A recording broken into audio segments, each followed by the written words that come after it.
يا أيها الذين آمنوا كتب عليكم الصيام كما كتب على الذين من قبلكم لعلكم تتقون إلى آخره. ومن أحسن قولا ممن دعا إلى الله وعمل صالحا وقال إنني من المسلمين. صدق الله المولى.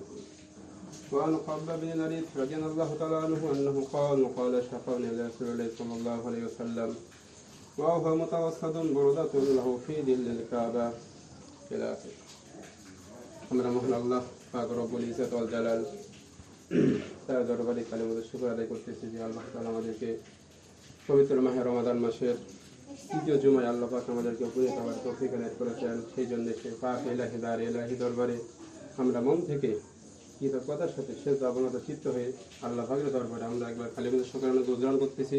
আমরা সবাই মন খুলে বলতেছি আলহামদুলিল্লাহ আলহামদুলিল্লাহ। হাদিস শরীফে এসেছে মহান আল্লাহ তাআলা নবী বলেছেন, কোন বান্দা আল্লাহ তাআলা গোলাম যদি আলহামদুলিল্লাহ বলে তাহলে আল্লাহ পাকের কাছে এটা অনেক প্রিয় হয়। তখন থেকে হাদিস শরীফে এসেছে দুনিয়ার সমস্ত নিয়ামত যদি বান্দাহকে দিয়ে দেওয়া হয়, বান্দাহ যদি এরপরে যদি বলে আলহামদুলিল্লাহ, বলেন আলহামদুলিল্লাহ, দুনিয়ার সমস্ত নিয়ামত উপেক্ষা আল্লাহ পাকের কাছে আলহামদুলিল্লাহ অনেক উত্তম। তবে নবী পাকের শানে আমরা সালাম করেছি সাল্লাল্লাহু আলাইহি ওয়াসাল্লাম। আল্লাহ তাআলা আমাদেরকে পবিত্র একটি মাহে রমাদান মাস দিয়েছেন, এই জন্য আরেকবার বলি আলহামদুলিল্লাহ আলহামদুলিল্লাহ। এটা রহমতের বরকতের নাজাতের মাস, ঠিক না? এই মাস আমাদেরকে এসেছে পাপ থেকে আমরা যেন বিরত থাকি, ঠিক না? এই জন্য তো এসেছে, না অন্য কিছু করার জন্য, কিছু করার জন্য এসেছে। শুধু এসেছে লাআল্লাকুম তাত্তাকুন, তোমরা শুধু তাত্তাকুন মত শব্দের থেকে তোমরা মুত্তাকি, তোমরা আল্লাহ ভীতি তোমরা অর্জন করতে পারবে। হযরত ওমর ফারুককে জিজ্ঞাসা করা হয়েছিল, ভাই ওমর আপনি কি বলতে পারেন তাকওয়ার ব্যাখ্যা কি? কেন বলতে পারবে? তিনি বলেছিলেন তাকওয়া হচ্ছে এমন একটা রাস্তা, ছোট একটা গিরিপথ, যেই পথের চতুর সাইডে থাকে কাটা, কাটাযুক্ত লতা পাতা থাকে, বুঝতে পারেন? কাটা আবার কাটাযুক্ত লতা পাতা, এই আপনাকে মাঝখান দিয়ে হাঁটতে হবে। আপনি কি করে হাঁটবেন? আবার পাঞ্জাবি আসছেন গোটাই মেয়ে হাঁটবো, তো যেন আমার কাটার আমার যেন স্পর্শ না লাগে, যেন কোথাও ছেড়ে না যায়, ঠিক না? এটা হচ্ছে তাকওয়ার ব্যাখ্যা। দুনিয়ার সমাজে অসংখ্য পাপ আপনাকে হাত ছাড়িয়ে দিবে, এদিকে আসে এদিকে আসে, টাকা কামে এই যে সুদ এই সেই, ওখানে ডাকবে, আপনি সব কিছু বলবেন স্টপ, কোনো কিছু করবো না আমি, আল্লাহ তাত্তাকুন, আল্লাহ তাআলাকে ভয় কর, সুবহানাল্লাহ। এই জন্য এসেছিল, এই জন্য আমাদেরকে বানিয়ে এসেছিল কিসের জন্য? পাপ থেকে আমি বেঁচে থাকবো আর তাকওয়া আল্লাহ ভীতি অর্জন করবো, সুবহানাল্লাহ। আমি পরের নম্বরে একটা পাঠ করেছি, আল্লাহ তাআলা বলেছেন আমান আহসানু কাওলাম মিম্মান দাআ ইলাল্লাহ। এই কোরআনের কথাগুলো যারা বলে ওই ব্যক্তির কথা হচ্ছে শ্রেষ্ঠ কথা, বলি সুবহানাল্লাহ। সুবহানাল্লাহ। কিসের কথা? কোরআনের কথা যারা বলবে, অন্য কোনো গল্প কেচ্চা কাহিনী নয়। হাদিস শরীফে এসেছে নবীজি বলেছেন মান ক্বালা বিহি সাদাকা, বলি সুবহানাল্লাহ। কোরআন থেকে যে ব্যক্তি কথা বলবে বুঝবেন মানুষটা সব কথা বলেছে, সত্য কথা বলেছে।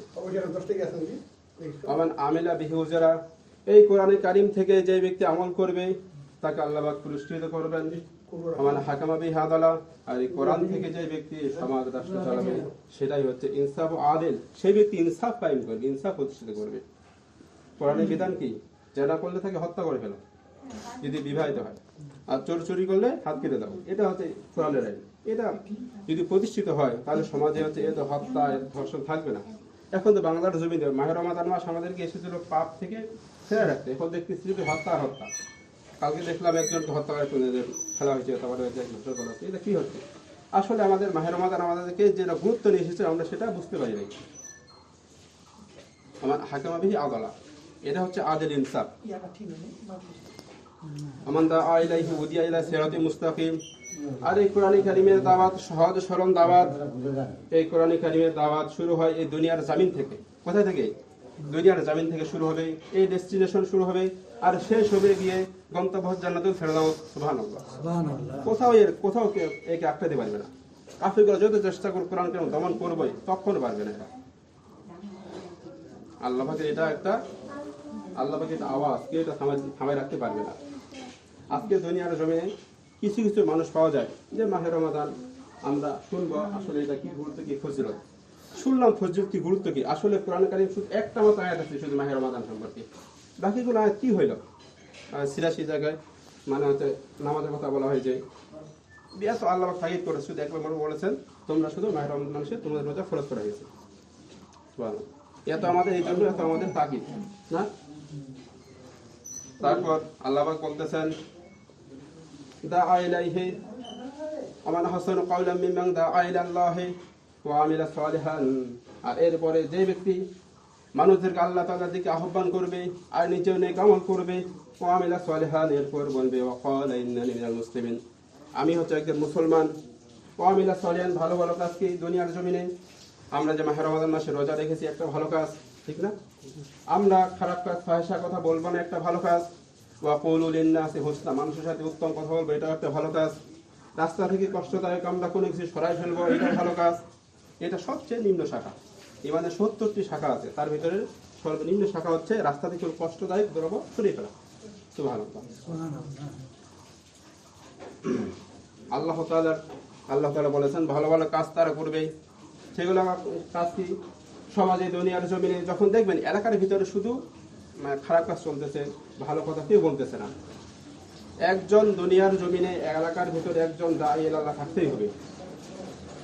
এটা আল্লাহ পাকের ঘোষণা, কুনতুম খায়রা উম্মাত, তোমরা হচ্ছে কি শ্রেষ্ঠ উম্মাত। তোমাদের দায়িত্ব হচ্ছে ওয়াতানহাউনা আনিল মুনকার, তোমরা তোমাদেরকে খারাপ কাজ থেকে মানুষকে ফেরায় রাখতে হবে, ঠিক না? একজন থাকতেই হবে।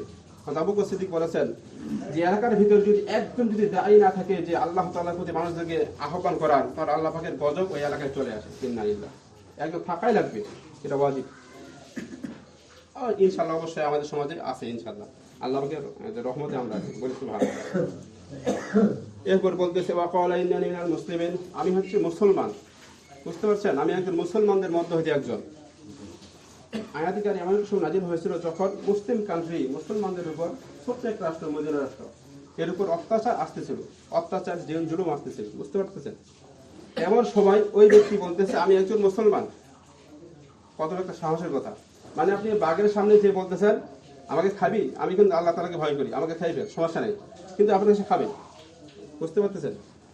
হয়তো বেলালকে তারা মেরেছিল, বালির উপরে তারা চিৎকার শোয়াই দিয়েছে, কোনো অপরাধ না, শুধু লা ইলাহা ইল্লাল্লাহ বলেছে, ঠিক না? এই অপরাধ করেছিল বেলালকে। হয়তো খাব্বাবকে ওমর বলেছিলেন ও খাব্বাব তোমার এই পিঠে এত চিকন কেন? তিনি বলেছিলেন ভাই ওমর তোমার মনে নাই ইসলাম যখন গ্রহণ করেছিলাম, ইসলামটা গ্রহণ করার অপরাধে কাফেরগুলো আমাকে এত অত্যাচার করেছিল, আমার জন্য লোহার আংটা তারা বিছাই দিয়েছিল, লোহার আংটা। বুঝতে পারতেছেন? লোহা গরম করে যে সেক দেওয়া হয়, ভিতরে আগুন অঙ্গারগুলো আছে, ওখানে আমাকে চিৎ করে শোয়াই দেওয়া হয়েছিল খালি গায়ে। ওই আমার বস্তা চর্বি গলে গলে যে আগুন নিভে গিয়েছিল, সে আমাদের পিছনে একটা গর্ত হয়ে গেছে, এখন সে গর্ত নিভে যায় নাই। আল্লাহ এত কষ্ট করেছিল। হাদিস শরীফে এসে নবীজি বলেছেন মান খাব্বাব বিন আলী রাদিয়াল্লাহু আনহু আন্নাহু ক্বাল ক্বালা শাকালু ইলা রাসূলুল্লাহ সাল্লাল্লাহু আলাইহি ওয়াসাল্লাম।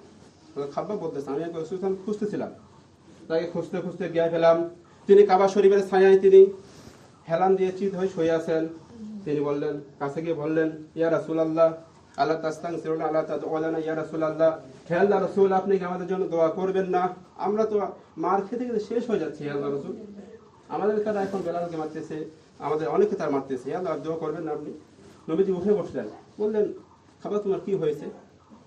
তোমাদের আগে যে দুনিয়ার জমিনে তারা যারা দিনের কথা বলতে এসেছিল, যারা দিনের জন্য এসেছিল, যারা আহ্বান করেছিল, তাদের কাফের করে এমনভাবে ধরতো, তাদেরকে ধরতো, তাদের জন্য গর্ত খনন করা হতো, সেই গর্তে মানুষটাকে ঘেরে দিত। লা ইয়াসুদ্দু যালিকান দীনে, এত অত্যাচার এত জুলুমের পরেও একজন দিনের দায়িত্ব ইসলাম থেকে সরাই ফেলতে পারে না। সুবহানাল্লাহ, সুবহানাল্লাহ, এত কষ্ট তারা করেছিল। আর আমরা তো বেশি সস্তা ইসলাম, ঠিক না?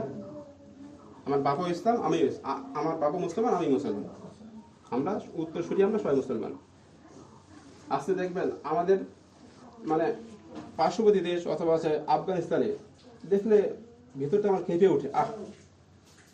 আল্লাহ পাক যেমন বলেছেন ওমা লাকুম লা তুকাতিলুনা ফি সাবিলিল্লাহ, তোমাদের কি হয়েছে, তোমরা কেন আসতেছো না আল্লাহ তাআলার পথে, তোমরা লড়াই করতেছো না কেন, তোমাদের কি হয়েছে? ওয়াল মুস্তাদআফিনা মিনার রিজালি ওয়ান নিসাই ওয়াল ইলদান, অথচ নারী পুরুষ শিশুরা তারা হাহাকার করতেছে। আল্লাহ তাআলা ইয়াকুলুনা রব্বানা আখরিজনা মিন হাযিহিল ক্বরিয়াতি যালিমি আহলুহা, আল্লাহ তাআলা আমাদেরকে জালিম জনপদ থেকে আমাদেরকে মুক্তি দাও, তারা ফরিয়াদ করে বলতেছে। আমি ফেসবুকে দেখতেছিলাম একটা যুবক বলতেছে আরব কোথায়, আরবগুলো তোমরা কোথায় আছো, তোমরা আমাদেরকে বাঁচাও, আফগানিস্তান আমরা আছে, গাজায় আমরা আছি, আমাদের সবাই ধ্বংস করে দিচ্ছে তারা, আমাদের বাঁচাও, তোমরা আমাদের কিছু না বাঁচাও তাহলে আমাদের জন্য আল্লাহ তাআলাই যথেষ্ট। শুনে আমার ভেতরটা কেঁপে উঠতেছে, আমি এখানে চলে যাই। আল্লাহু আকবার। তাদের এত তার মারতেছে, বোম ফেলাচ্ছে, এই সেই করতেছে, ভিতর কাঁপতেছে। ওয়াজআল লানা মিন লাদুনকা ওয়ালিয়া, আল্লাহ তাআলা তোমার পক্ষ থেকে যে ওলি পাঠাও, একজন পাঠাও অভিভাবক যারা আমাদেরকে জনপদ থেকে মুক্ত করে নিয়ে যাবে। ওয়াজআল লানা মিন লাদুনকা নাসিরা, একজন সাহায্যকারী পাঠাও, যে রাষ্ট্র যে শাসক আমাদেরকে সাহায্য করবে। আল্লাহ তাআলা তাদের ভিতর থেকে হাহাকার, বাচ্চাদের হাহাকার শুনে ভিতরটা অনেক কান দেয়, আল্লাহ তাআলা তুমি এই মানুষজনের তুমি রক্ষা করো, তাদের খাবার জন্য নাই, দেখলাম প্লেন থেকে তাদেরকে খাবার মানে দেওয়া হচ্ছে। আল্লাহু আকবার, তারা অসহায়, তারা কোথায় যাবে? কোনো যাওয়ার জায়গা নেই, শুধু আল্লাহ তাআলার ছাড়া তাদের কোনো জায়গা নেই। আল্লাহু আকবার। এদের জন্য আমাদের উচিত মাহে রমজান মাসে বেশি দোয়া করা উচিত। আল্লাহ তাআলা আপনি এদেরকে আল্লাহ তাআলা, এরাও আমাদের মুসলিম ভাই, আল্লাহ তাআলা এদেরকে আপনি মুক্তি করে দিন। নবীজি বলেছেন কাদাসিদুল ওয়াহিদ, মুমিন হচ্ছে একটা শরীরের মতো। সুবহানাল্লাহ, আমার শরীরে যদি একটু কাটা লাগে, আপনার যেমন আহ করেন না, ওই আমার মুসলিম ভাই তাকে যদি আঘাত করে আপনাকে করতেই হবে। নবীজি বলেছেন সে যদি না করে তার ভিতর আল্লাহ তাআলা তার নামে আমল থেকে তাকে আল্লাহ তাআলা বাদ দিয়ে দেন। ইন্নালিল্লাহ, আপনাকে অবশ্যই করতে হবে। অথচ নবীজি বলেছেন আল কুফরু মিল্লাতুন ওয়াহিদ, কুফরগুলো সব এক গোষ্ঠী, শুধু মুমিন শুধু এক গোষ্ঠী, পার্থক্য কিন্তু অনেক আছে। কুফর তো সবাই, দুনিয়ার বেশিরভাগই কুফর। ইহুদিগুলো মারতেছে, শুধু দিনটা কাঁপতেছে। আল্লাহ তো এদেরকে তুমি আপনি বাঁচান, আপনার মদত ছাড়া এদের কিন্তু সাহায্য করার কেউ নাই। আছে কেউ সাহায্য করেন নাই, শুধু একমাত্র আল্লাহ তাআলার দিকে চেয়ে আছে। একটা বাচ্চা দেখলাম সে রাস্তায় হাঁটতেছে আর আল্লাহ আল্লাহ বলে জোরে জোরে চিৎকার করতেছে। আল্লাহু আকবার, তাদের বাঁচানোর কেউ নাই, কোনো রাস্তায় এদের যাওয়া থাকে। আল্লাহ তাআলার দরবারে আমাদের বেশি বেশি দোয়া করি, আল্লাহ তাআলা এই গাজার মুসলমানদেরকে আপনি নিরাপদে আল্লাহ তাআলা সেখানে একটা শাসক পাঠাও অথবা কাউকে পাঠাও যারা ওদেরকে মুক্ত করবে, বলি আমিন। এই মাহে রমাদান মাস আমাদের জন্য এই জন্য এসেছিল, আমরা জন্য বেশি বেশি নিজেদেরকে ইখলাস, নিজেদেরকে আমরা বেশি বেশি জন্য ইস্তেহাদ করি, নিজে আমাদের পরিবর্তন করি, ঠিক না? আল্লাহ তাআলা আমাদেরকে সেই বোঝার আল্লাহ তাআলা আমাদেরকে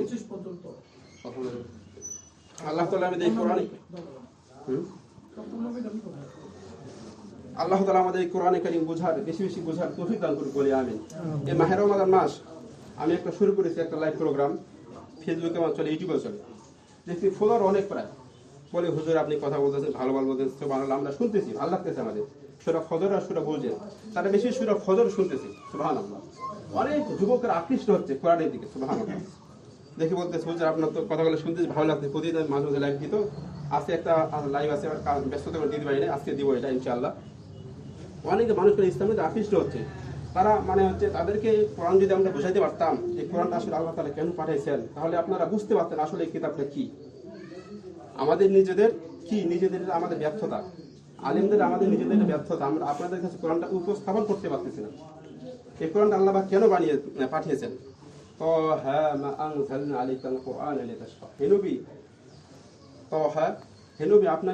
আপনার কাছে কোরআন এই জন্য পাঠানো হয় নাই আপনার ভাগ্যটা নষ্ট হয়ে যাবে, এই জন্য না। কোরআন এসেছে আপনার ভাগ্যটাকে আপনার ঘোরাই দেওয়ার জন্য, সুবহানাল্লাহ। আপনি শাসিত হবেন না, আপনি শাসক হবেন, এই জন্য আপনাকে পাঠাইছে কোরআন, আপনার জন্য এই জন্য পাঠানো হয়েছে। কিন্তু আজকে আমাদের সব পাল্টে গেছে, আমাদের মুসলমানদেরকে তারা মানতেছে না, শুধু কষ্ট হয়। আমরা আজকে হয়ে গেছি শাসিত, অথচ কোরআনের এটা ডিরেকশন ছিল না। কোরআনের ডিরেকশন হচ্ছে এই অনুযায়ী আপনাকে চলতে হবে। লাআল্লাকুম তাত্তাকুন, তোমাদেরকে কোরআন বানাবে কি? মুত্তাকি বানাবে, সুবহানাল্লাহ। আল্লাহ তো প্রথম আয়াতে বলেছেন হুদাল লিল মুত্তাকিন, না? মুত্তাকিনদের জন্য এটা কোরআন, আর কারোর জন্য না। হুদাল লিন নাস, পৃথিবীর সমস্ত মানুষের জন্য এই কোরআন, হিন্দু খ্রিস্টান বৌদ্ধ সকলের জন্য এই কোরআন। এই কোরআন আইন প্রতিষ্ঠিত হলে কেউ হচ্ছে থাকবে বটতলায়, কেউ গাছতলায়, এটা হবে না, সকলেই তারা খাবার পাবে, সুবহানাল্লাহ। কারো আর রিজিকের চিন্তা থাকবে না। দেখেন না, ডক্টর শফিকুল ইসলাম তিনি তো বলতেছে বাংলার জমিনে আমরা কোরআন প্রতিষ্ঠিত করতে চাই, আল্লাহ পাক যেন আমাদেরকে ইসলামী একটা দল দেখায়, বলি আমিন।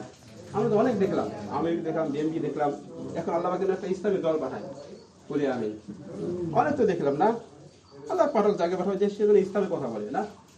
বিএনপি আসুক, বিএনপি আসুক, জামাতে আসুক, যেই আসুক, আসল কথা আমাদের সেজন্য কোরআনটা আমাদের সামনে নিয়ে আসে, এটা না? এটা আমাদের ছিল আমাদের ডেস্টিনেশন।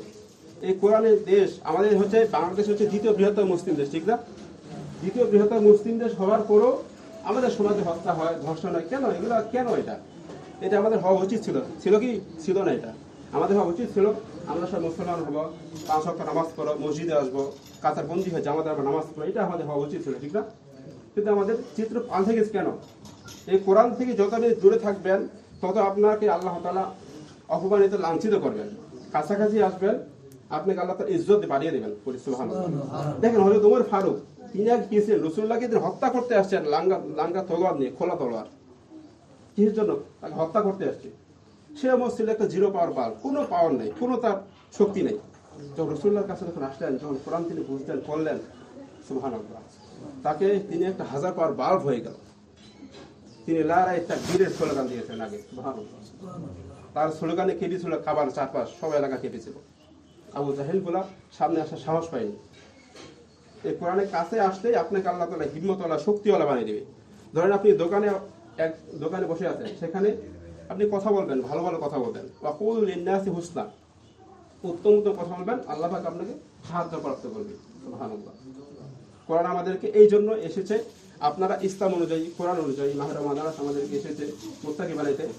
আল্লাহ পাক আমাদের সবাইকে তৌফিক দান করুক, আমাদের কোরআনে কারীম বোঝার, পড়ার এবং এটা প্রতিষ্ঠা করার আল্লাহ পাক আমাদের তৌফিক দান করুক, বলি আমিন। ওয়া আখিরু দাওয়ানা আলহামদুলিল্লাহ। যারা সুন্নাত করেন তারা